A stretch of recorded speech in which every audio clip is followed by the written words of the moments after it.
एक ही जगह पे गैदर्ड सारी इंफॉर्मेशन बता दे रहा हूँ, जिससे कि आपको ना एनसीईआरटी के अलग अलग पेज खोलकर इनकी मदर का नाम ना देखना पड़े, इनके पिताजी का नाम ना देखना पड़े, ठीक है, इनकी जन्म कहाँ हुआ था ये ना देखना पड़े। मैं एक ही जगह पे आपको सब बता दे रहा हूँ। मैं जो आपको प्रिपरेशन करा रहा हूँ वो 12th के एग्जाम के लिए नहीं करा रहा हूँ, मेरी प्रिपरेशन है सीयूईटी के लिए। सीयूटी एक कॉम्पिटिटिव एग्जाम है, आपसे फैक्चुअल क्वेश्चन पूछ सकता है, ठीक है। सबसे पहले बात शुरू करते हैं बुद्धिज्म से, ठीक है, बुद्धिज्म से शुरू करते हैं। तो बुद्धिज्म, आपने इस धर्म के बारे में जरूर थोड़ा बहुत तो सुना ही होगा, ठीक है। तो चलिए माइक चल रहा है, ठीक है। तो बुद्धिज्म रिलीजन के बारे में आपने जरूर सुना होगा। इस धर्म का लिटरली मीनिंग क्या है? इस धर्म का लिटरली मीनिंग क्या है? लिटरली इस धर्म का मीनिंग है बुद्धि वाला, बुद्धि वाला, बुद्धि वाला मतलब लॉजिकल, ठीक है। मतलब क्या है इसका लिटरल मीनिंग क्या है? लॉजिकल। और क्या बोल सकते हैं हम? रैशनल। इसका लिटरली मीनिंग क्या है? रैशनल, ठीक है। इसका लिटरली मीनिंग क्या है? लॉजिकल और रैशनल, ठीक है। चलिए, ठीक है। तो इस धर्म की शुरुआत किसने की? फाउंडर कौन है इस रिलीजन के? फाउंडर, तो फाउंडर का नाम है, फाउंडर का नाम है, थोड़ा यहां लिखना चाहिए फाउंडर। तो इस रिलीजन के फाउंडर कौन है? फाउंडर कौन है? तो उनका नाम है सिद्धार्थ। सिद्धार्थ। अभी बस आप थोड़ी सी इंफॉर्मेशन ऐड कीजिए अपने नोट्स में, थोड़ी सी इंफॉर्मेशन लिखते रहिए। मैं सारी स्टोरी आप लोगों को कवर करूंगा। अभी आप थोड़ी सी इंफॉर्मेशन लिखिए। सबसे पहले इसके फाउंडर कौन थे? फाउंडर का नाम है इसके सिद्धार्थ। पूरा नाम है सिद्धार्थ गौतम, जिन्हें गौतम बुद्ध भी बोलते थे, ठीक है। इन्हीं को ही गौतम बुद्धा भी बोलते हैं। इन्हीं को क्या बोलते हैं? गौतम, गौतम बुद्ध भी बोलते हैं इन्हीं को। इन्हीं को ही शाक्या मुनि भी बोलते हैं, शाक्या मुनि, शाक्या मुनि, इन्हीं को शाक्या मुनि भी बोलते हैं, ठीक है। इनके पिताजी, फादर का क्या नाम था इनके? खैर ये आपके इतने काम का नहीं है, पर ठीक है, फादर्स नेम भी देख लेते हैं एक बार। इनके पिताजी का नाम क्या था? तो इनके पापा, पिताजी का नाम था शुद्धोधर, शुद्धोधर, शुद्धोधर, ठीक है। पिताजी का नाम क्या था? शुद्धोधर। ये क्या थे?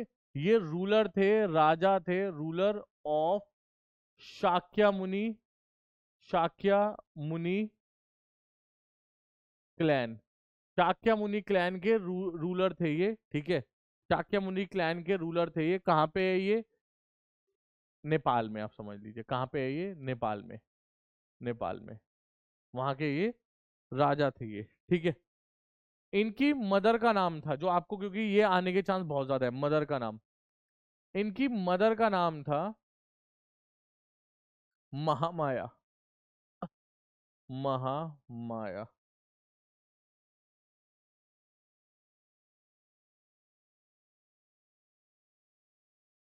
ठीक है।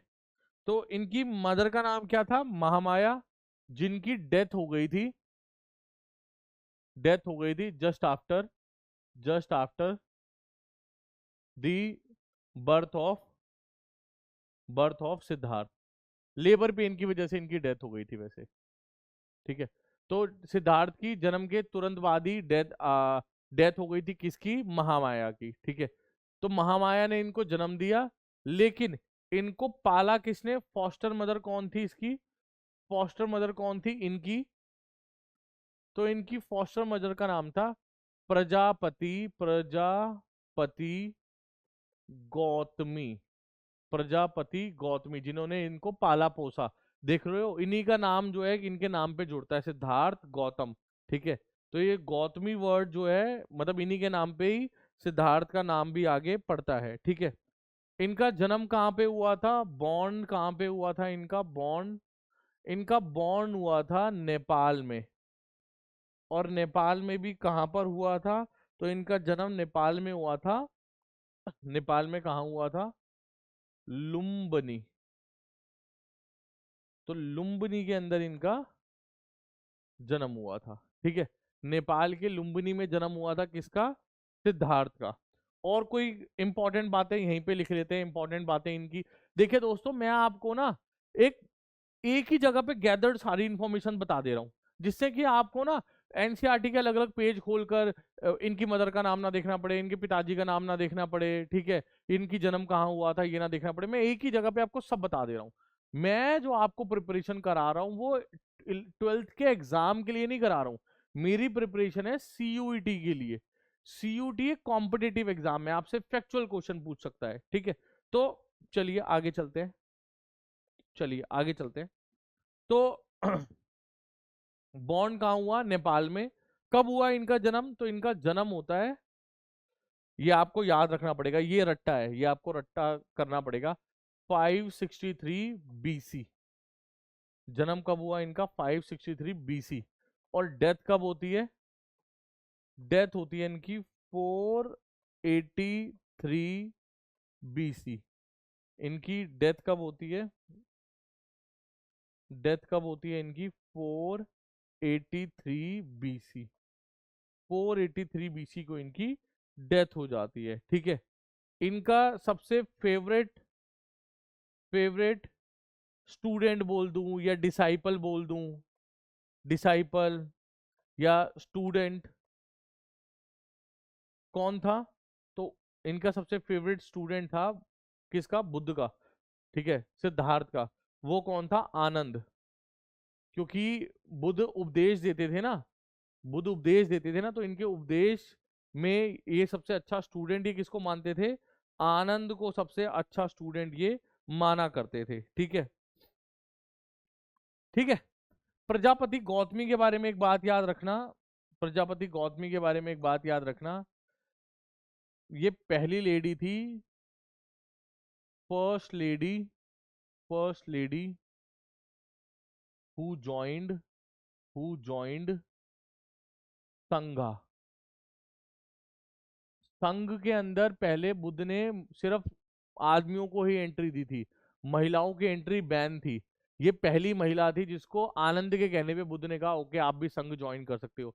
संघ क्या था? जहाँ पे बुद्धिस्ट मॉन्क रहेंगे, शेव शेव हेड शेव होगा, ठीक है, बहुत कुछ ज्यादा कपड़े नहीं होंगे, सिर्फ भगवा कलर का पहना हुआ होगा, ठीक है, और बहुत ही रफ लाइफ जो है वो वहां पर जीते हैं। सिर्फ क्या करते हैं संघ के अंदर? वो एक समय जो है मांग कर खाते हैं, सिर्फ एक समय लिया खाया, बस उतना ही। मतलब वो सिर्फ सर्वाइवल के लिए खाना, हर एक चीज जिस भी चीज की जरूरत है वो सिर्फ सर्वाइवल के लिए। विलास विलासता पूर्ण जिंदगी नहीं जीते थे, बस सर्वाइवल के लिए चीजें करनी है, ठीक है, ये होता था संघ के अंदर। मतलब सभी दुनियादारी में हर चीज से आदमी क्या हो जाए? एकदम दूर हो जाने का, ठीक है। चलिए, तो प्रजापति गौतमी बता दिया, फेवरेट स्टूडेंट जो है वो बता दिए, ठीक है। और क्या बता सकता हूँ? हाँ, और इनको इनको इनलाइटेनमेंट कहाँ मिला था? इनको इनको इनलाइटेनमेंट इनलाइटेनमेंट कहाँ मिला था? इनलाइटेनमेंट समझ गए आप? इनको निर्वाण कहाँ मिला था? निर्वाणा मतलब इनको ज्ञान कहाँ प्राप्त हुआ था? नॉलेज, ठीक है, ज्ञान कहाँ प्राप्त हुआ था इनको? ज्ञान कहाँ प्राप्त हुआ था इनको? ज्ञान, तो इनको ज्ञान प्राप्त हुआ था बिहार, बिहार के शायद पटना में एक जगह है बोध गया। बोध गया बिहार में जगह है बोध गया। बोध गया में भी एक पीपल का पेड़ है, उसके नीचे इनको क्या मिला था? इनको ज्ञान प्राप्त हुआ था। कहाँ पे? बोध गया के अंदर। चलिए, और कोई इंफॉर्मेशन इनकी, ठीक है, और कोई इंफॉर्मेशन इनकी, और एक और इंफॉर्मेशन लिख लीजिए। इन्होंने पहला फर्स्ट इन्होंने पहला अपना उपदेश कहाँ पे दिया था? इनका पहला क्या बोलते हैं उपदेश को? इनका पहला हाँ, फर्स्ट टीचिंग। इन्होंने फर्स्ट टीचिंग कहाँ दी अपनी? पहला उपदेश कहाँ दिया? तो पहला उपदेश इन्होंने दिया है कहाँ पे? सारनाथ में। सारनाथ में। अब यार देखो, ये कुछ जगहें भी इंपॉर्टेंट है दोस्तों, कुछ जगहें भी इंपॉर्टेंट। सारनाथ क्या है? जगह जहां पे पहली बार भगवान बुद्ध को क्या दिया? टीचिंग। बोध गया कौन सी जगह है जहां पे बुद्ध को क्या हुआ? जहां पे बुद्ध को ज्ञान प्राप्त हुआ। और लुम्बिनी कहाँ गया, लुम्बिनी भी तो लिखा था अभी, ठीक है। जन्म कहाँ हुआ है, बॉन्ड में लिखा होगा, हाँ ये रहा लुम्बिनी। लुम्बिनी क्या है, लुम्बिनी वो जगह है जहां पे इनका क्या हुआ है, जन्म हुआ है, ठीक है। इन शॉर्ट ठीक ही बनाया मैप तो, वैसे इतना बुरा भी नहीं है। चलिए, ठीक बनाया ना दोस्तों मैप। चलिए, तो कहाँ कहाँ पे है, तो लुम्बिनी नेपाल में, ये मान लीजिए बिहार है, बिहार में क्या है, बोध गया। उसके बाद यूपी के अंदर क्या है, सारनाथ। और यूपी के अंदर ही क्या है, यूपी के अंदर ही क्या है, एक और प्लेस से रिलेटेड इनकी जगह है, वो है कुशीनगर। कुशीनगर, कुशीनगर क्या है, ये वो जगह है जहां पे इनकी क्या हुई है, डेथ हुई है। ये वो जगह है जहां पे इनकी क्या हुई है, डेथ। तो मैंने इनका जन्म लिखा था, डेथ कहाँ हुई है, जस्ट ठीक है, जस्ट आफ्टर द इनकी डेथ मैंने कहीं नहीं लिखी, इसका मतलब इनका बॉन्ड लिखा है, अच्छा हाँ डेथ लिखी है, डेथ की अच्छा टाइम लिखा है। डेथ कहाँ पे, 483 एट कुशीनगर। मुझे इसमें कुशीनगर भी डाल देना चाहिए, एट कुशीनगर।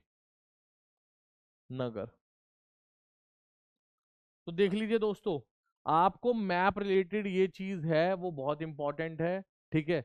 दो जगहें तो कहाँ पे हैं, दो जगहें तो यूपी में है, दो जगहें तो यूपी में है, ये कहाँ है, यूपी। ये कहाँ है, बिहार। और ये कहाँ है, आप अभी नेपाल समझो ना, बस इसको नेपाल में कहाँ है उतना आपको नहीं आएगा, ठीक है। ये चार जगह जो है वो भगवान बुद्ध से रिलेटेड बहुत ज्यादा इंपॉर्टेंट है। सारनाथ, सारनाथ में क्या था, first teaching, first teaching. Lumbini में क्या था, जन्म लिया। बोध गया में क्या किया, इनलाइटनमेंट, निर्वाण प्राप्त किया। और कुशीनगर में क्या हो गया, कुशीनगर में डेथ।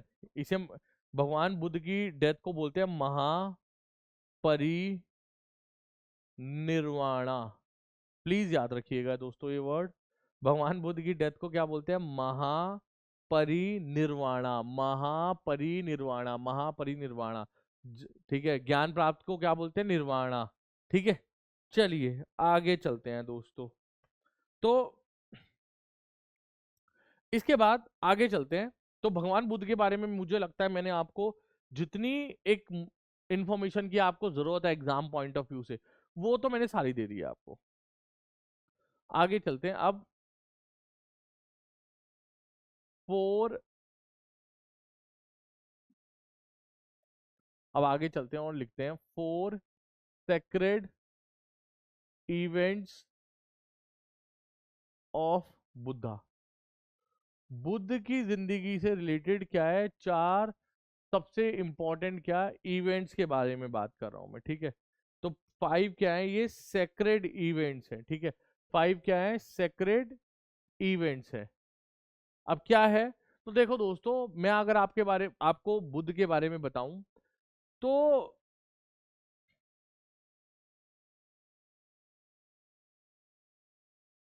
देखिए, बुद्ध का जैसे ही बर्थ हुआ ना, जैसे ही जन्म हुआ, तो उनके जन्म से रिलेटेड शुरू में ही बहुत सारी कहानियां बन जाती है, बहुत सारी कहानियां, ऐसा जैसे एक छोटी सी कहानी है कि बुद्ध का जैसे ही जन्म हुआ, जन्म होते ही वो क्या करने लगे, चलना फिरना उन्होंने शुरू कर दिया, वो चलने लगे, ठीक है।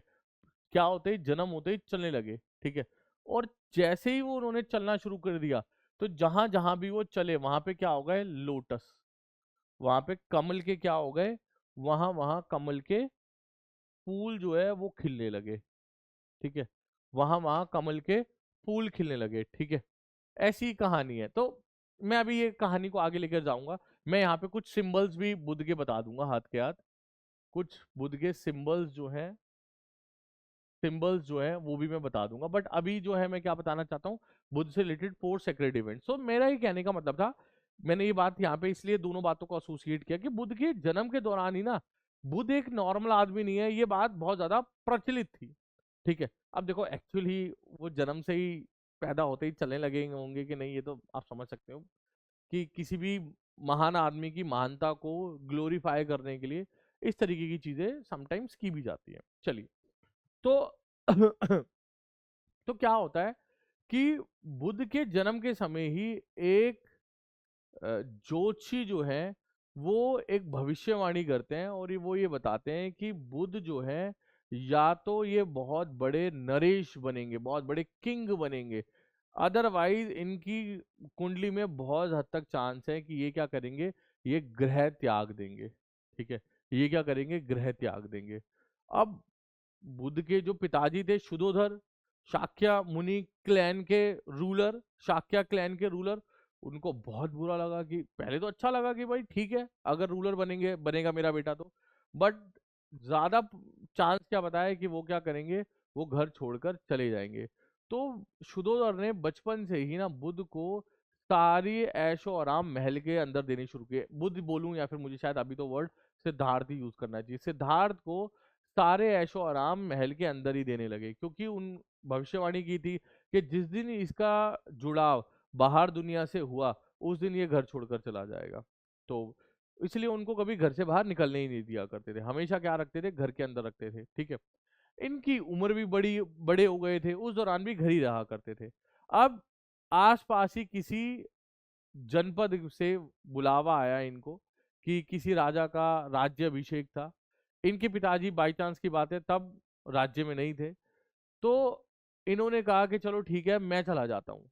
और ये जैसे ही पहली बार बाहर निकले राज्य अभिषेक के लिए, राजा के किसी अभिषेक को देखने के लिए, तो बाहर, अब पहले तो अपने समाज, अपने सोसाइटी में जाएंगे, जैसे ही ये बाहर निकले, बाहर निकलते ही इन्होंने देखा, जैसे ही मैंने वैसे ये चीज कराई है आप लोगों को, मुझे याद है मैंने ये आपको इससे पहले चैप्टर में मोस्ट प्रोबेबली ये वाला पार्ट भी मैंने कवर किया है।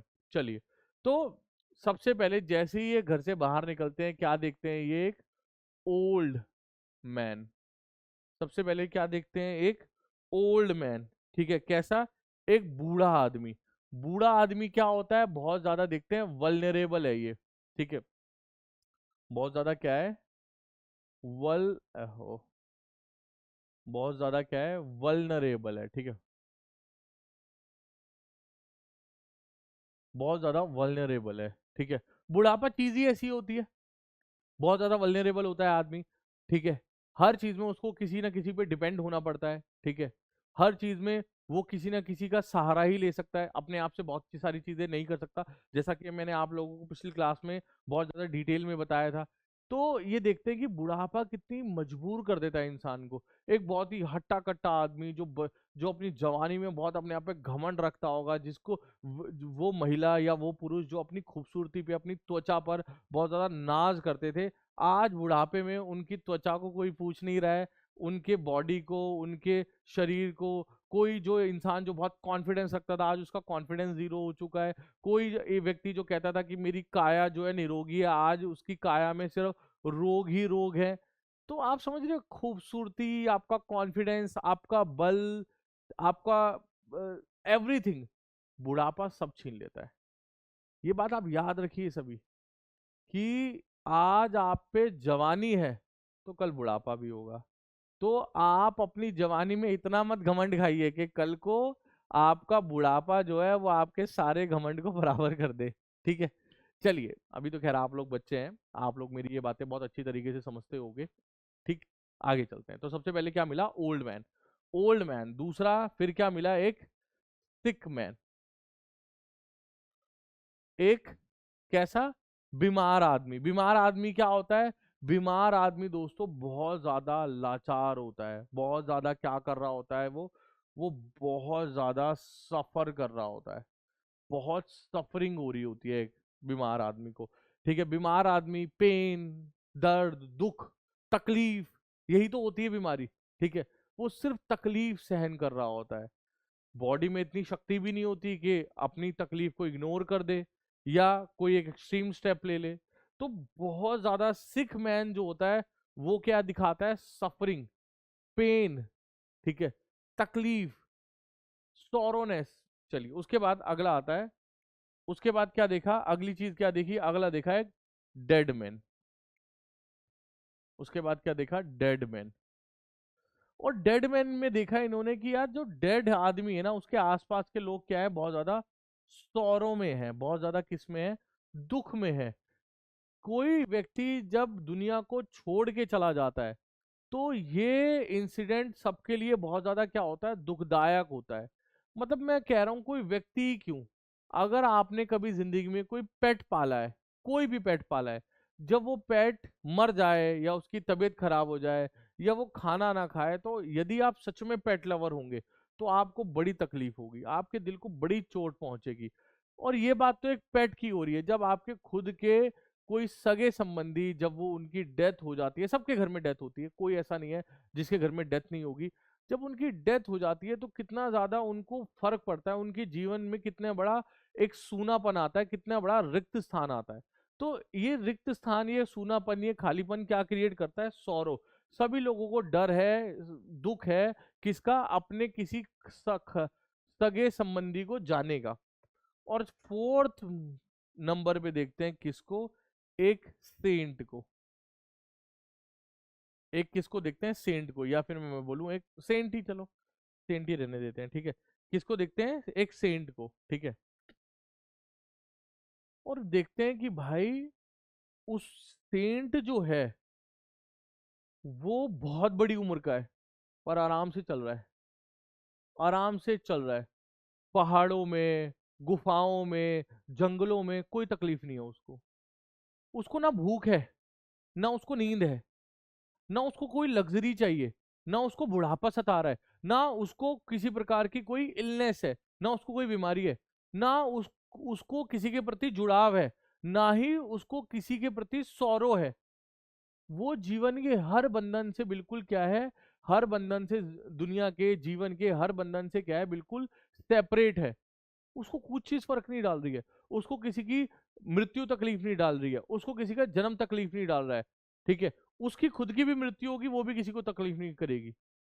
उसको कोई बीमारी नहीं है, उसको कोई सफरिंग नहीं है, उसको कोई बुढ़ापा नहीं है, उसको कुछ फर्क नहीं पड़ रहा, उसको कोई विलासता, लग्जरी की जरूरत नहीं है, उसकी कोई खास नीड नहीं है।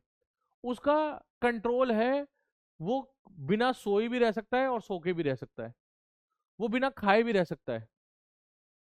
सोचो, साधु क्या है, जिसका कंट्रोल है अपने आप पे, जिसने अपने ऑर्गन्स पे, अपने इंद्रियों पर क्या कर लिया, कंट्रोल हासिल कर लिया है, वही तो व्यक्ति साधु है। साधु के लिए क्या ही ये छोटी बात है, उसके लिए क्या बीवी बच्चे हैं, शादी होती है, उसको किसकी टेंशन है, उसको क्या पास्ट का दुख, क्या प्रेजेंट की टेंशन। आप और मैं देखिए प्रेजेंट की टेंशन लेकर बैठे हैं, सॉरी फ्यूचर की टेंशन लेकर बैठे हैं, कहाँ प्रेजेंट में, कि भाई सीयूटी में क्लियर होना चाहिए, एक अच्छा कॉलेज मिलना चाहिए, तभी आप लोग मुझसे पढ़ रहे हो, ठीक है। इतनी सफरिंग आप लोग मुझसे ले रहे हो, अदरवाइज क्या ही जरूरत है। साधु को कोई जरूरत नहीं है, साधु को कोई सीयूटी नहीं निकालना है, साधु को कोई आगे नौकरी नहीं चाहिए, साधु को कोई भी आगे ना नौकरी चाहिए, ना कोई आगे मतलब शादी करनी है, ना कोई बीवी बच्चे की टेंशन, कुछ नहीं है, एकदम जीवन सेट है। बस क्या करना है, भिक्षा लेनी है एक बार, भिक्षा मांग के खाना है, और जितनी भिक्षा एक बार कटोरे में आ जाए सिर्फ उतनी भिक्षा खानी है, बस। किसके ध्यान में रहना है, ईश्वर के ध्यान में, बस। तपस्या करनी है, लोगों को क्या देने हैं, उपदेश देने हैं, उनको सही डायरेक्शन में लेके जाना है, यही तो साधु है। चलिए, बस इतनी आध्यात्मिकता बहुत है, आगे चलते हैं। तो सेंट क्या है, वो इन तीन चीजों से, नो सफरिंग है, कोई सफरिंग नहीं कर रहा है, नो सॉरो, ना कोई सॉरो है, ना ही वो वल्नरेबल है, वल्नरेबल है, ठीक है, वल्नरेबल है वो, कुछ भी नहीं है वो, ठीक है, साधु का। तो वो बहुत अफेक्टेड फील करते हैं बुद्ध इस बात से, और वो साधु को ना बहुत एडमायर करते हैं, ठीक है। बुद्ध नहीं, अभी तो सिद्धार्थ नाम है यार इनका। सिद्धार्थ क्या करते हैं, बहुत ज्यादा एडमायर करते हैं, एडमायर करते हैं। होता है ना छोटा बच्चा कि भाई मुझे तो इनके जैसा ही बनना है, ये करने की कोशिश करते हैं बुद्ध। चलिए, और उसके बाद क्या होता है, ये सेक्रेड इवेंट, सेक्रेड इवेंट, ये सेक्रेड इवेंट इनकी लाइफ में कब हुए, एट द एज ऑफ 29। 29 साल की उम्र में घर से बाहर निकले थे ये, 29 ईयर्स की एज में। इससे पहले घर में ही थे। और इवन एक और इंफॉर्मेशन याद आई है, at the age of 16 he got married, he got married. ये किसकी बात हो रही है, सब बुद्ध की बात हो रही है दोस्तों, ये सारी बात। ठीक है, 16 साल की उम्र में इनकी क्या हो जाती है, शादी। और 29 साल की उम्र में क्या हो जाता है, क्या देखते हैं, सेक्रेट इवेंट होता है। और even I think at the age of 29 इनको क्या होता है, फर्स्ट चाइल्ड, इनको बच्चा होता है। फर्स्ट क्या है, इनका एक ही चाइल्ड होता है। नाम क्या होता है इसका, राहुल। राहुल 29 साल की उम्र में इनको पहला बेटा होता है जिसका नाम होता है राहुल। राहुल को ये बहुत राहु समझते हैं उसको, क्योंकि इस सेक्रेट इवेंट के बाद ना, इस सेक्रेट इवेंट के बाद ये किस लिए निकल पड़ते हैं, ये निकल पड़ते हैं किसको, to find, to find truth, to find truth about life. जिंदगी के सत्य को जानने के लिए निकल पड़ते हैं दोस्तों ये। ठीक है, जिंदगी के सत्य को जानने के निकल पड़ते हैं। ऋषियों से मिलते हैं, बहुत बड़े ज्ञानी लोगों से मिलते हैं, पर he did not get a proper और अ सेटिस्फाइड रिप्लाई। सो ये क्या डिसाइड करते हैं, डिसाइड करते हैं कि क्यों ना मैं भी घर त्याग देता हूं और इस जवाब को खोजने में लग जाता हूं। ठीक है, and he decided, he decided to left the home. और इन्होंने क्या किया, इन्होंने घर त्यागने का सोच लिया। ठीक है, घर त्यागने का सोच लिया। He decided to left the home at the age of, at the age of 29। तो 29 साल की उम्र में इन्होंने घर त्याग दिया, त्याग दिया। ठीक है, जब ये इन्होंने घर त्यागा तो जब इन्होंने घर त्यागा तो इनके साथ क्या क्या था, इनके साथ ही अपने एक घोड़ा, when he left, when he left the home, he take, या he took his horse, his। तो इन्होंने अपने साथ क्या रखा, अपने साथ इन्होंने जब ये घर त्याग रहे थे तो अपने साथ इन्होंने क्या रखा, अपने साथ इन्होंने रखा अपना हॉर्स, अपना हॉर्स, जिसका नाम क्या था, जिसका नाम था कंटक, कंटक। ठीक है, और किसको लिया अपने साथ, अपने साथ लिया अपना चैरियट को, अपने किसको, अपने चैरियट को लिया। और उसका नाम क्या था, चन्ना। आपको ये भी क्वेश्चन आ जाता है, आपको ये भी क्वेश्चन आ जाता है। और किसको लिया, चन्ना को लिया। कंठक और चन्ना इन दोनों को लिया। ठीक है, अपने साथ। तो सिंबल्स में, मैं याद है मैंने सिंबल्स बता रहा था आपको, पहला सिंबल मैंने सिंबल, सिंबल्स, सिंबल्स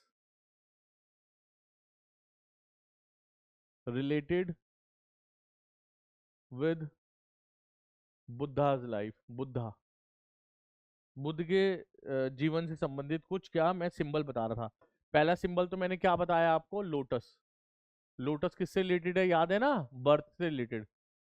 और दूसरा सिंबल क्या है, दूसरा सिंबल है हॉर्स।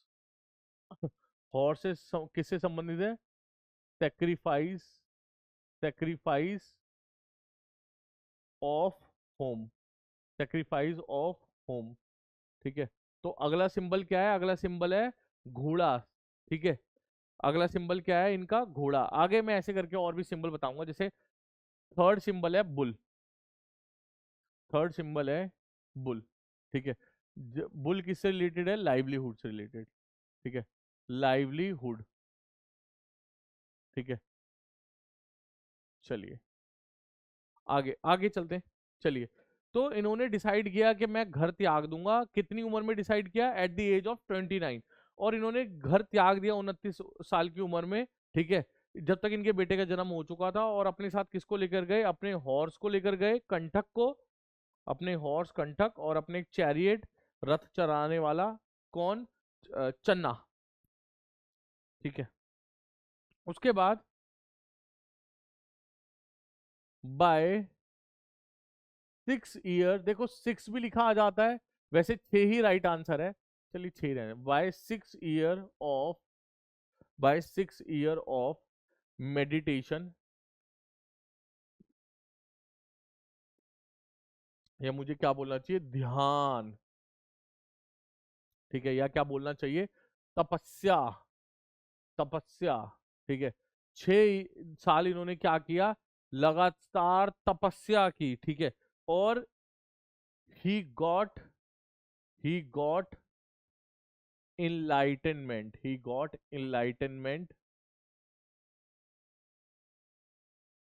इन्हें क्या मिल गया? इनलाइटनमेंट मिल गया, मतलब क्या मिल गया? निर्वाणा मिल गया। इनको क्या मिल गया? निर्वाणा मिल गया। क्या मिल गया? ज्ञान, नॉलेज मिल गई। क्या मिल गई? नॉलेज मिल गई, नॉलेज मिल गई, ठीक है। ही गॉट इनलाइटनमेंट एट बोध गया, बोध गया, अंडर, अंडर किसके? याद है ना, पीपल का पेड़ बताया था, पीपल ट्री, ठीक है।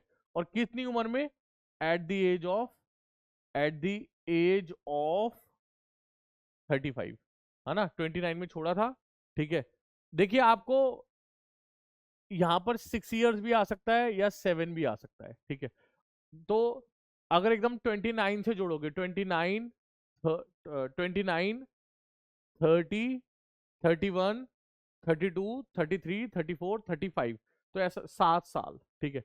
तो कितने टाइम लगे? 7 ईयर्स जो है वो इनको लगे। पर आपको 6 आता है और 6 और 7 आता है, तो 7 पे ही जनरली आप टिक करेंगे, ठीक है। तो एट द एज ऑफ 35 जो है इनको क्या मिल जाता है? निर्वाणा, ठीक है। पर 6 या 7 में से एक आता है, तो मैं आपको वैसे राइट आंसर क्या बताऊं? इसका राइट आंसर जो है ना, आप टिक कर लीजिए, एक काम कीजिए, आप राइट आंसर टिक कीजिए इसका। तो चलिए, तो कितने साल, अगर मैं इसको राइट आंसर लिखूं तो मुझे मुझे 6 ही रहने देना चाहिए, ठीक है। 6 ही रहने देना चाहिए, क्योंकि बेसिक काउंटिंग तो 6 ही बन रही है। तो एट द एज ऑफ 35, ठीक है, 35 साल की उम्र में जो है इनको क्या मिल गया? इनको निर्वाणा प्राप्त हो गया। कहाँ पे प्राप्त हुआ 35 साल की उम्र में? तो मैंने बता ही दिया आपको, बोध गया में, ठीक है। तो बोध गया में इनको क्या मिल गया? पहली बार निर्वाणा मिल गया। आगे चलते हैं दोस्तों, आगे चलते हैं, और आगे देखो अब।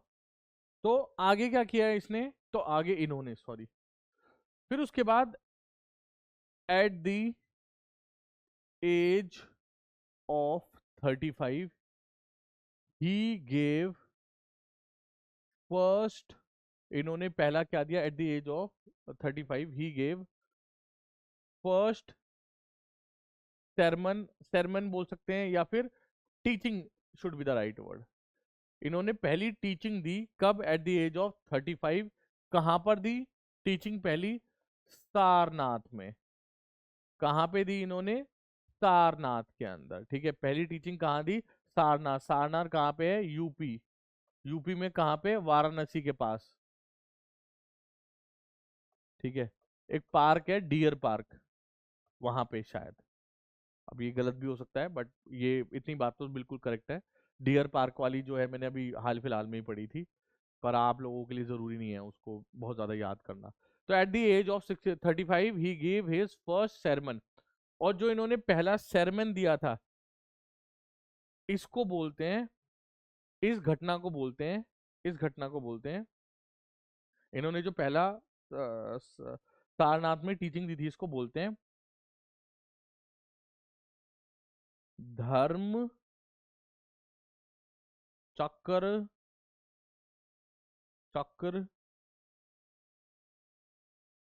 परिवर्तन, धर्म चक्र परिवर्तन, ठीक है।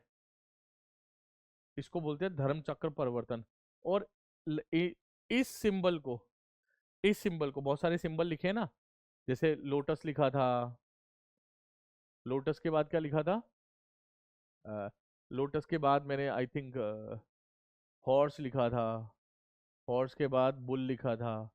और बुल के बाद क्या है? व्हील। व्हील। ठीक है, व्हील। व्हील किससे रिलेटेड है? धर्म चक्र परिवर्तन, ठीक है। मोशन, मोशन, चेंजेस, चेंजेस से रिलेटेड है। तो व्हील किससे है? जो उन्होंने पहली टीचिंग दी थी उससे रिलेटेड क्या है? ये है हमारा व्हील।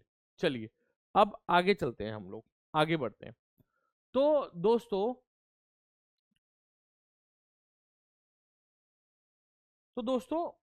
आगे की चीज पे डिस्कशन करते हैं।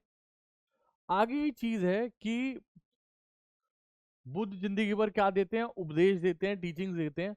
और फाइनली कुशीनगर के अंदर, कुशीनगर के अंदर इनकी क्या हो जाती है? डेथ हो जाती है। कैसे हो जाती है? तो देखो भाई, एक ऐसी कहानी है कि इनकी डेथ कैसे हो जाती है? फूड पॉइजनिंग, पॉइजनिंग से। और फूड पॉइजनिंग कैसे हो जाती है? ये एक पॉइजनड मशरूम खा लेते हैं। Dead death due to, food poisoning. इनकी डेथ कैसे होती है? फूड पॉइजनिंग की वजह से होती है। ठीक है, फूड पॉइजनिंग की वजह से इनकी डेथ हो जाती है। ठीक है, और कहाँ पे होती है बता दिया। और इस इंसिडेंट को क्या बोलते हैं? इस इंसिडेंट को क्या बोलते हैं बुद्धिज्म में? महापरिनिर्वाणा। महापरिनिर्वाणा, इस इंसिडेंट को क्या बोलते हैं? महापरिनिर्वाणा। तो दोस्तों, सिंबल्स दोबारा कंटिन्यू कर लूं। सिंबल्स, सिंबल्स में क्या क्या बता दिया? बता दो जरा मेरे को, प्लीज। कमेंट कर दो। लोटस, लोटस के बाद, लोटस के बाद क्या होगा दोस्तों? लोटस के बाद होगा हॉर्स। उसके बाद बुल। बुल के बाद क्या था? अभी ही कराया बिल्कुल। ठीक है, बुल के बाद क्या था? व्हील। व्हील के बाद लास्ट क्या है? लास्ट है महापरिनिर्वाणा, स्तूप, स्तूपा। ठीक है, ये पांच हैं दोस्तों। अब आपको पांचों का कैसे क्रोनोलॉजी से बताया है, ऐसा नहीं कि बस लिख दिया ये 5 सिंबल बुद्ध से रिलेटेड है, नहीं। आपको पांचों बताए हैं, लॉजिक क्या है उनका। ठीक है, चलिए। तो महापरिनिर्वाणा जो है वो उनको फाइनली कहाँ पे मिल गया था? दिस कुशीनगर में। ठीक है, उसके बाद, उसके बाद क्या होता है? उसके बाद after his death, after his death, अब बुद्ध की डेथ एक बहुत बड़ा इंसिडेंट थी। और बुद्ध एक बहुत ही महान और बहुत ही ज्ञानी आदमी थे। तो उनका ज्ञान सभी तक पहुंच पाए, सभी तक मिल पाए, सबको उनके ज्ञान के चीजें मिले, इसके लिए क्या किया गया? कुछ स्टेप्स लिए गए। एक्चुअली क्या था दोस्तों, बुद्ध ने जितने भी ज्ञान दिए, टीचिंग दी, कभी भी उनको लिखा नहीं गया कहीं पर। उस समय नहीं लिखा जाता था। ठीक है, अब कितने लोग ज्ञान देते हैं, हम क्या लिखते हैं? आज तो चलो ये कैमरा है तो रिकॉर्ड हो जाता है, पर उन बातों को लिखा थोड़ी जाता है। बुद्ध के संदेशों को कभी भी लिखा नहीं गया, बट वो संदेश, वो टीचिंग्स दुनिया में लोगों को, सब लोगों को मिले, सब लोगों को प्राप्त हो, ये तो जरूरी है। ठीक है, मानव जीवन के लिए ही बहुत जरूरी है। तो इसके लिए क्या किया गया? इसके लिए उनकी डेथ के बाद, उसके इसके लिए क्या किया गया? After his death, after his death first, after his death first Buddhist council, council was organised. और उनकी डेथ के बाद क्या गया? बुद्धिस्ट काउंसिल ऑर्गेनाइज कराई गई। ठीक है, बुद्धिस्ट काउंसिल्स ऑर्गेनाइज कराई गई। ठीक है, या अभी तो मैं ये लिख देता हूँ उनकी डेथ के बाद। तो उनकी डेथ के बाद क्या आगे की गई? बुद्धिस्ट काउंसिल ऑर्गेनाइज कराई गई। किसने कराई थी ये बुद्धिस्ट काउंसिल? तो अभी के लिए इस राजा के बारे में सब बताऊंगा, आगे बताऊंगा इस चैप्टर, या आगे नहीं बताऊंगा, मैं आपको बता चुका हूँ ये। मैं इसके बारे में बता चुका हूँ। मगध के एक राजा थे, अजात शत्रु। यस, चलिए। तो मगध के एक तो एक राजा थे जिनका नाम था अजात शत्रु। अजात शत्रु क्या थे? ये ऑर्गेनाइजर थे, इन्होंने ऑर्गेनाइज कराई है। ठीक है, इन्होंने क्या कराई? ऑर्गेनाइज कराई है फर्स्ट बुद्धिस्ट काउंसिल। और इस काउंसिल में इन्होंने किया क्या, क्यों ऑर्गेनाइज कराई ये सभा, ये शोक सभा? इसमें इन्होंने क्या किया सॉरी, इसमें इन्होंने क्या किया, इन्होंने एक डॉक्यूमेंट कंपाइल किया, कंपाइल्ड आ डॉक्यूमेंट। इन्होंने एक डॉक्यूमेंट कंपाइल किया, और डॉक्यूमेंट का नाम क्या है? सुत्त पिटक। सुत्त पिटक। ठीक है, क्या क्या किया इन्होंने? इन्होंने एक डॉक्यूमेंट कंपाइल किया, ठीक है, नाम क्या है? सुत्त पिटक। ठीक है, सुत्त पिटक डॉक्यूमेंट कंपाइल किया, compile a document Sutta Pitaka by the help of Ananda. Ananda याद है ना, इनके फेवरेट स्टूडेंट, उनके मदद से एक डॉक्यूमेंट कंपाइल किया। प्लीज इसको मत भूलना यार, बहुत जरूरी है ये डॉक्यूमेंट, पेपर में आने के पूरे पूरे चांस है इसके। ठीक है, और जिसमें क्या लिखा हुआ था, इस डॉक्यूमेंट में क्या लिखा हुआ है? इस डॉक्यूमेंट में लिखा हुआ है टीचिंग्स, टीचिंग्स ऑफ बुद्धा। यार अब आनंद तो इनके साथ ही रहते थे, बहुत जगह ये टीचिंग देने जाते थे, उनके साथ होते थे, तो इनको पता है ना कि बुद्ध की क्या टीचिंग्स है, उनकी क्या विचारधारा है। तो बुद्ध की टीचिंग्स जो है वो लिखी गई किसके अंदर? सुत्त पिटक के अंदर। ठीक है, पहली बुद्धिस्ट काउंसिल हुई, किसने ऑर्गेनाइज कराई? अजात शत्रु ने ऑर्गेनाइज कराई। और उस ऑर्गेनाइजेशन में या उस काउंसिल के अंदर क्या कराया गया? एक डॉक्यूमेंट कंपाइल कराया गया, और डॉक्यूमेंट का नाम क्या है? सुत्त पिटक। ठीक है, चलो उसके बाद ये तो थी फर्स्ट बुद्धिस्ट काउंसिल, ये थी फर्स्ट बुद्धिस्ट काउंसिल। ठीक है, उसके बाद, उसके बाद आगे चलते हैं, अब आते हैं सेकंड बुद्धिस्ट काउंसिल पे। Second Buddhist, Buddhist council, second Buddhist council, second Buddhist council. ये किसने कराई? ये ऑर्गेनाइज कराई, एक राजा थे, राजा का नाम था कालाशोक। एक राजा थे, मैंने कराया है आपको, कालाशोक मैंने आप लोगों को कराया है मगध एम्पायर में, कालाशोक, कालाशोक ने ऑर्गेनाइज कराई। और इसके अंदर क्या हुआ? इसके अंदर एक डॉक्यूमेंट कंपाइल हुआ, दोबारा document compile with the, with the help of Upali. Upali नाम के एक, उपाली कौन था? अच्छा मैं जानना चाहता हूँ, प्लीज यार कमेंट में बताओ जरा, ये उपाली कौन था? तो उपाली की हेल्प से एक और डॉक्यूमेंट कंपाइल किया गया। डॉक्यूमेंट का नाम क्या है? डॉक्यूमेंट का नाम क्या है? डॉक्यूमेंट का नाम है विनय पिटक। विनय पिटक, विनय पिटक। क्या लिखा हुआ है इसमें? उसमें क्या था? उसमें था बुद्धा की टीचिंग्स। इसमें क्या लिखा हुआ है? रूल्स ऑफ संघ, संघ के नियम। संघ क्या था? संघ दोस्तों, जो भी लोग बुद्ध के रास्ते पे, बुद्ध के फॉलोअर होंगे, चलना चाहते हैं, तो उनको किस में एंट्री लेनी चाहिए? संघ में। संघ में किसी प्रकार का कोई रिश्ता नहीं होगा, लोगों को अपने बाल्ड हो जाना है, शेव कर लेना है, लिमिटेड कपड़े पहनने हैं, भिक्षा मांग के खानी है, सारी विलासता छोड़ देनी है। ठीक है, बिल्कुल आधारभूत जीवन, चप्पल नहीं पहनना है, मांग के खाना है, जितना खाना है एक बार में मिल जाए बस उतना ही खाना है, दैट्स इट। एक बार खाना खाना है, एक बार मांगना है बस दिन में। सोच रहे हो? तो ये था संघ। तो इसमें क्या है? संघ के रूल्स लिखे हुए थे इसके अंदर। चलिए आगे बढ़ते हैं, अगला थर्ड पे आ जाओ भाई अब।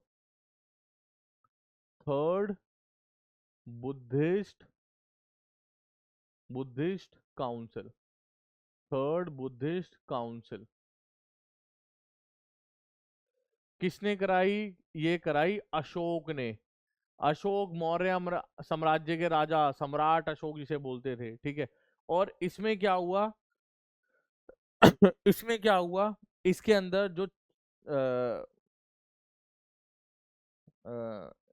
इस वाली इसमें क्या हुआ था? दोस्तों एक मुझसे छोटी सी गलती हो गई है, एक छोटी गलती हो गई है कि जो ये विनय पिटक था ना, ये मैंने थोड़ा सा गलत बता दिया आपको। विनय पिटक तो सही बताया है, पर मैंने जो बताया सेकंड बुद्धिस्ट काउंसिल है, एक्चुअली ये नहीं था। ठीक है, वो फर्स्ट में ही था, बट ठीक है, आपको इतना डेप्थ में क्वेश्चन नहीं आएगा, तो थर्ड पे ही आ जाते हैं। थर्ड बुद्धिस्ट काउंसिल में क्या हुआ, तो देखो दोस्तों, इस सेकंड बुद्धिस्ट काउंसिल में ना एक चीज और हुई थी। सेकंड बुद्धिस्ट काउंसिल में एक चीज और हुई थी, और वो क्या था कि एक चीज और हुई थी, और वो क्या था,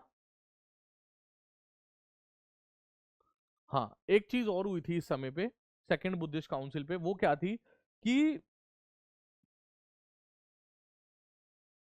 बुद्धिज्म में ना, बुद्धिज्म में क्या आ गया था, सेपरेशन आ गया था, बंटवारा हो गया था बुद्धिज्म के अंदर। ठीक है, बुद्धिज्म में क्या हो गया था, सेकंड बुद्धिस्ट काउंसिल के अंदर एक सेपरेशन आ गया था। ठीक है, पर वो बहुत बड़ा सेपरेशन नहीं था, कुछ लोगों की विचारधारा में अंतर आ रहा था। तो थर्ड बुद्धिस्ट काउंसिल में क्या हुआ, अशोक ने क्या कर दिया, यूनिफिकेशन, यूनिफिकेशन कर दिया।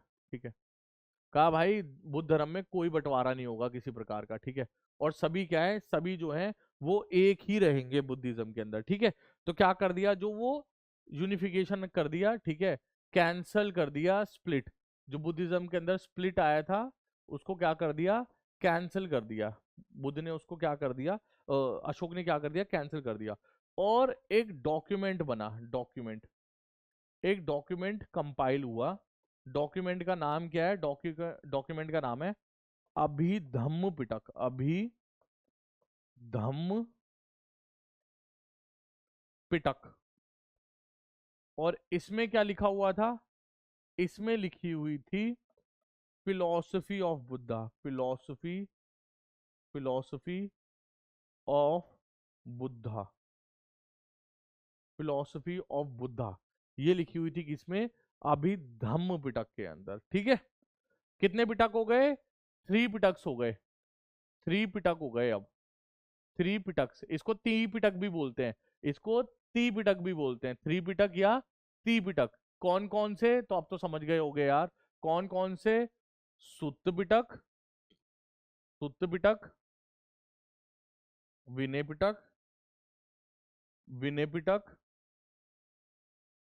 और फाइनली कौन सा है, अभिधम्म पिटक, अभिधम्म पिटक।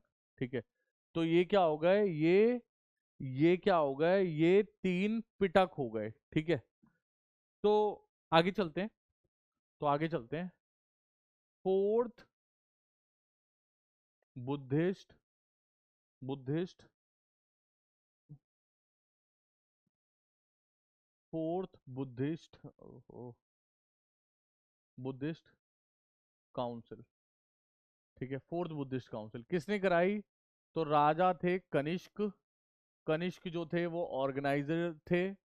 अचीवमेंट क्या हुई इस समय, अचीवमेंट क्या थी, अचीवमेंट ये हुई कि दोस्तों बुद्धिज्म, बुद्धिज्म डिवाइडेड और स्प्लिट, डिवाइड हो गया या स्प्लिट हो गया into two sect, into two sect, दो भागों में या दो विचारधाराओं में बुद्धिज्म बट गया। कौन कौन सी दो विचारधाराएं या दो भाग में बट गया, तो हीनयान, हीनयान,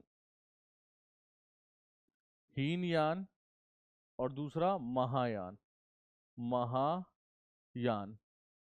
यान का मतलब क्या है, यान का मतलब है व्हीकल, व्हीकल, और हीन का मतलब क्या है, स्मॉल।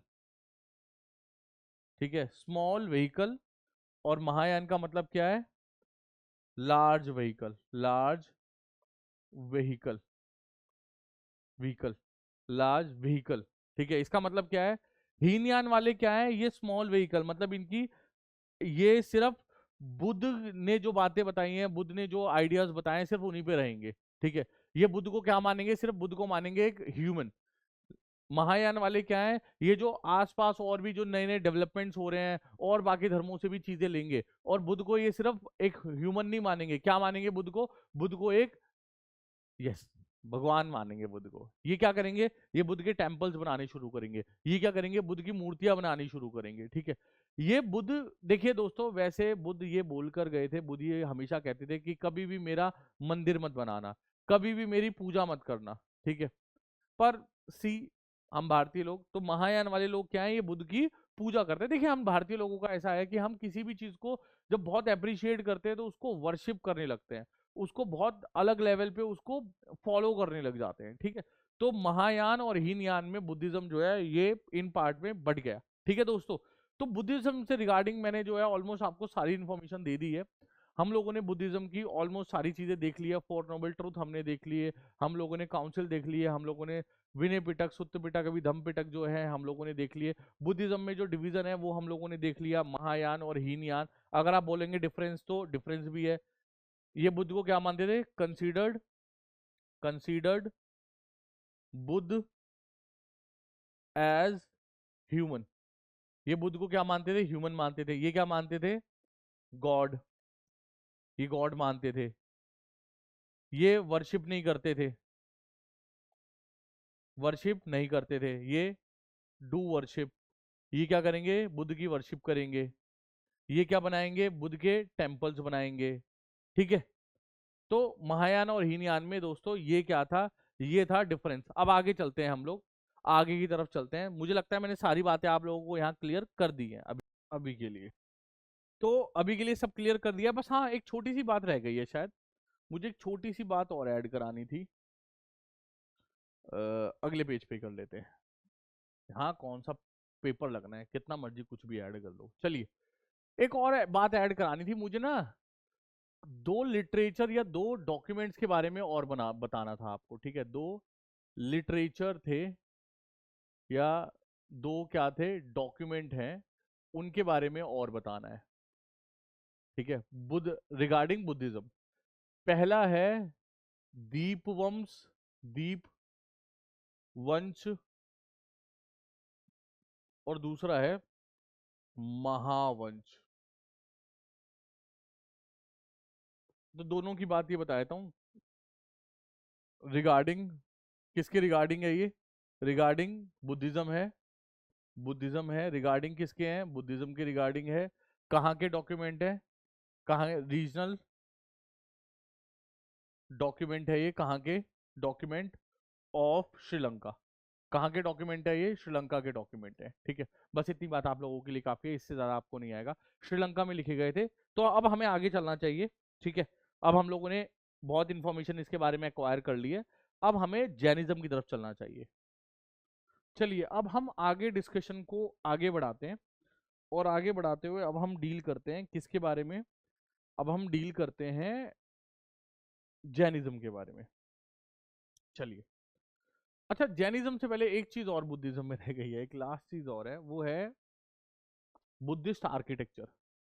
लास्ट चीज और करते हैं, Buddhist architecture, Buddhist architecture, Buddhist architecture. तो लास्ट चीज क्या है, बुद्धिस्ट आर्किटेक्चर। आवाज आ रही है, चलिए बुद्धिस्ट आर्किटेक्चर को और थोड़ा सा देखते हैं। तो देखिए दोस्तों, इसके लिए मैं थोड़ी सी एक एक्सटर्नल हेल्प लेता हूँ, मुझे थोड़ा सा इसको बनाना पड़ेगा।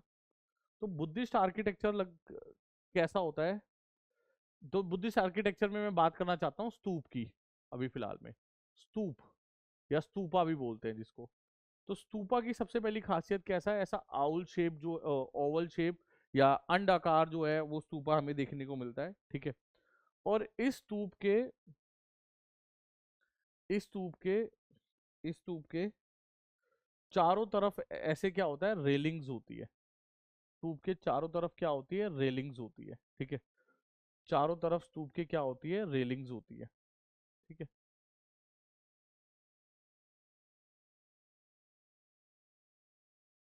ये मैं रेलिंग्स बनाना चाह रहा हूँ इन शॉर्ट, ठीक है। और ये जो पार्ट है, ये जो पार्ट है, यहाँ पे लोग क्या करते हैं, एक तरीके से परिक्रमा लगाते हैं, ठीक है। इधर क्या लगाते हैं, परिक्रमा लगाते हैं लोग, परिक्रमा, ठीक है। परिक्रमा लगाते हैं यहाँ पर लोग। उसके बाद स्तूप का ऊपर कुछ इस तरीके से मिलेगा, ठीक है, जिसको कहा जाता है हर्मिका, हर्मिका। और उसके बाद इस पे कुछ इस तरीके का, जिसे बोलते हैं छेत्री, जिसे हम बोलते हैं, ठीक है, क्या बोलते हैं इसको, इसको छेत्री कहा जाता है। और इस शेप को, इसको इसको कहा जाता है अंडा, ठीक है, इसको क्या कहा जाता है, इसको कहा जाता है अंडा। और फाइनली फाइनली इसकी जो एंट्रेंस होती है ना, स्तूप के जो अंदर एंट्री करोगे, यहाँ पे ऐसे वॉल होती है, ठीक है, इसमें 4 दरवाजे होते हैं, 4 गेट होते हैं, गेट, गेट, गेट, ठीक है। और एक गेट होता है यहां पर ईस्ट के साइड में, ईस्ट के साइड में गेट होता है ऐसा। प्लीज दोस्तों थोड़ी सी फोटो के लिए जज मत कीजिएगा, तो मुझे लगता है ये फोटो से हमारा एक बार को काम चल सकता है। तो दोस्तों ये देखिए, ये ईस्ट में ना, ये तो खैर एकदम फ्रंट में दिखा रहे हैं, जनरली ईस्ट में क्या होती थी, इसकी एंट्रेंस होती थी, जिसको बोलते थे क्या, तोरन। ये देखिए ऐसा गेट है, ये इस तरीके से, ये है तोरन, ठीक है। हॉरिजॉन्टल लाइंस हुआ करती थी इसमें। और ये देख रहे हो, ये है क्या, ये देख रहे हो, ये हो गया अंडा, लिखा है ना अंडा।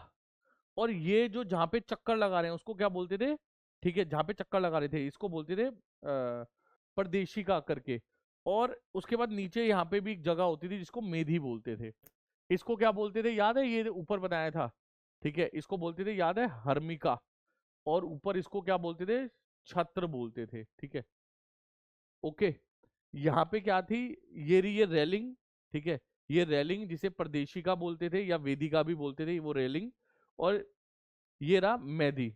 और एंट्री कहां से लेगा आदमी, एंट्री लेगा यहां से। कितने गेट होते थे इसके, 4 गेट होते थे। या फिर ये देखिए, ये रही प्रदीक्षिका, ये रहा पाथ, जो चारों ओर चक्कर लगाया जाएगा, जो चारों ओर जो है इस प्रदीक्षिका में जो है आदमी चक्कर लगाएगा, ठीक है। और इस स्तूप के अंदर क्या होगा, इस स्तूप के अंदर होंगे, इस स्तूप के अंदर क्या होंगे, inside, inside the stupa, inside the stupa क्या होंगे, स्तूप के इनसाइड क्या होंगे, relics, relics of Buddha. Inside of stupa क्या होंगे, रेलिक्स, रेलिक्स से मतलब बुद्ध के डेथ के बाद उनकी जो चीजें थी, उनके कपड़े, उनके जब उनको जला गया दिया गया तो उनकी राख, उनसे जुड़े जितनी भी चीजें थी उनको क्या कर दिया गया, महायान और हीनयान वालों ने बांट दिया। और उन लोगों ने कहा, मतलब बहुत सारे लोगों ने आपस में बांट लिया, उनके फॉलोअर्स ने उन बांट लिया। और उनके जहां जहां भी स्तूप बनाते थे तो उसके नीचे पहले क्या डालते थे, रेलिक्स डाले जाते थे, ठीक है, रेलिक्स डाले जाते थे, किसके रिगार्डिंग, बुद्ध के रिगार्डिंग रेलिक्स डाले जाते थे, ठीक है। चलिए अब आगे थोड़ा सा और चलते हैं, कुछ बातें और बुद्ध की, बुद्धिज्म से रिलेटेड मुझे करनी है, ठीक है। जैसे मुझे बुद्धिज्म से रिलेटेड ये बातें करनी है, 2 लोगों के बारे में बात करनी है। एक तो मुझे बात करनी है जॉन मार्शल के बारे में। जॉन मार्शल देखो, आपको इससे पहले भी हमें मिला था ये। एक सबसे पहले मुझे जब बात करनी है जॉन मार्शल के बारे में, ठीक है। तो देखिए दोस्तों, तो देखिए भोपाल की, भोपाल की एक क्वीन थी, भोपाल की एक क्वीन थी, नाम क्या था इनका, इनका नाम था शाहजहान बेगम। नाम क्या था इनका, शाहजहां बेगम, ठीक है। और इनसे ब्रिटिशर्स ने हेल्प ब्रिटिशर्स ने कहा, इनसे परमिशन मांगी, ठीक है। British took permission from her, took permission from her to take ancient monuments, to take ancient monuments, monuments और कल्चर वगैरह, ठीक है, monuments, to take ancient monuments to Britain. इन्होंने हेल्प परमिशन मांगी कि भाई क्या हम, ब्रिटेन, ब्रिटिश ने, कि क्या हम परमिशन मिल सकती है कि हम ये जो मॉन्यूमेंट्स हैं, जैसे जो ये स्तूप वगैरह हैं, जो जो बहुत सारे स्टोन पे जो कार्व की हुई चीजें लिखी गई हैं, ठीक है, जो भी एविडेंसेस मिल रहे हैं, ठीक है, जो भी रेलिक्स मिल रहे हैं, क्या हम इनको ब्रिटेन ले जा सकते हैं? बोला हाँ ले जाइए।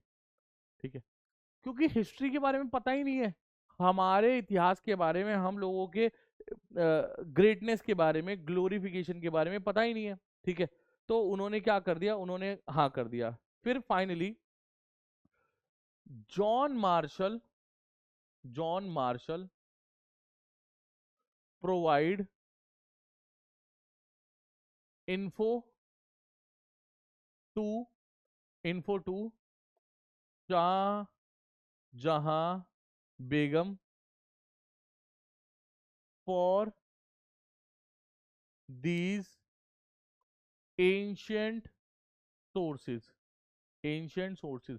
और इसने बताया जॉन मार्शल ने कि भाई ये कितनी इंपॉर्टेंट चीजें हैं जो तुम इन ब्रिटिशर्स को दे रहे हो। ऑल दो जॉन मार्शल भी ब्रिटिश था, ठीक है, एएसआई का डायरेक्टर था, बट देखिए भाई भारत में रहा, भारत के इतिहास को इतना समझा। ठीक है, तो कुछ लोग होते हैं भाई अपने काम के प्रति बहुत ज्यादा ईमानदार होते हैं, उनको फर्क नहीं पड़ता मैं किस जाति, किस धर्म, किस समाज, किस जगह से बिलोंग करता हूँ, उनके लिए उनका कार्य जो होता है, उनका वर्क जो होता है वही धर्म होता है। तो उसने बताया, ठीक है, जॉन मार्शल ने किसको, शाहजहां बेगम को, फॉर दी, शाहजहां बेगम को किसके बारे में, इंपॉर्टेंस के, किसके, दीज, इन सब चीजों के, ठीक है, इन सब चीजों के इंपॉर्टेंस के बारे में बताया। और उसके बाद क्या किया गया, उसके बाद क्या किया गया, इन्होंने सांची का जो स्तूप है, सांची स्तूप, सांची स्तूप जो है उसको क्या करना स्टार्ट कर दिया, प्रिजर्व करना स्टार्ट कर दिया। और उस पे क्या करनी शुरू कर दिया, जॉन मार्शल ने उसके ऊपर स्टडी करनी शुरू कर दी। और शाहजहां बेगम जो थी उन्होंने बहुत ज्यादा हेल्प भी उनको बाद में प्रोवाइड कराई पैसों से, उसके लिए उसको प्रोटेक्ट कर भी किया सांची स्तूप को। ठीक है, और इस तरीके से सांची स्तूप को हम बचा पाए। सोचो हमें नहीं पता था ये हमारा इतिहास है, ब्रिटिशर्स तो ले जाना चाहते थे वो सारी चीजें अपने म्यूजियम वगैरह में लगाते, कितना ज्यादा ब्रिटिशर्स अप्रिशिएट करते हैं। आप जान के हैरान होगे दोस्तों, ब्रिटिशर्स जो हैं वो अपनी पुरानी से पुरानी चीजों को ना प्रिजर्व करके रखते हैं। उनकी पार्लियामेंट जो है वो बहुत पुरानी है, नई बना सकते हैं और बहुत अच्छी बना सकते हैं, पर वो बना नहीं रहे हैं। बहुत जब सारे मेंबर्स आ जाते हैं उनकी पार्लियामेंट में तो ऐसे भिच भिच कर उनको बैठना पड़ता है। बट वो अपने इतिहास से इतना प्यार करते हैं, अपनी बिल्डिंग से इन चीजों को इतना ग्लोरीफाई करते हैं कि वो तोड़ नहीं रहे हैं उसको, वो उसी में अभी काम चला रहे हैं, उसी में ही साइज को इंक्रीज करने का बना रहे हैं। हाँ, वो नया पार्लियामेंट नहीं बना रहे हैं। ठीक है, तो मतलब मेरा इस बात से कहने का मतलब वो उतना पुरानी चीजों को, कल्चर को, इतिहास को ग्लोरीफाई करते हैं आप, और हर चीज चाहते हैं कि अपने दुनिया की सारी जो अच्छी चीजें हमारे म्यूजियम्स में आ जाए। चलिए, तो जॉन मार्शल का जो है वो एक कंट्रीब्यूशन मुझे सबसे बड़ा कंट्रीब्यूशन लगता है। ठीक है, इसके अलावा,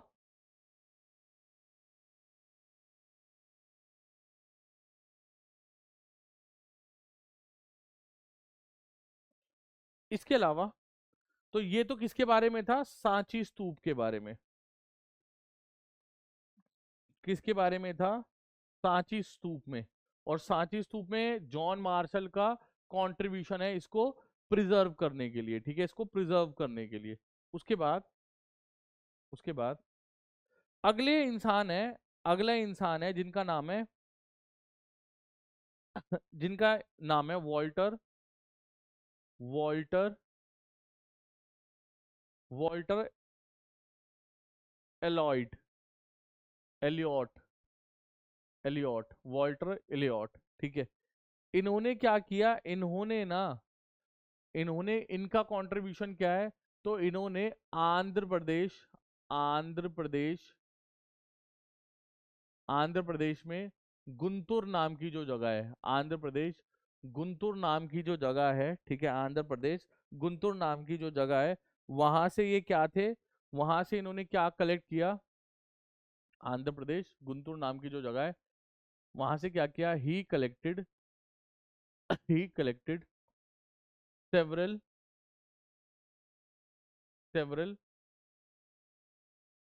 यार दोबारा करना पड़ेगा। तो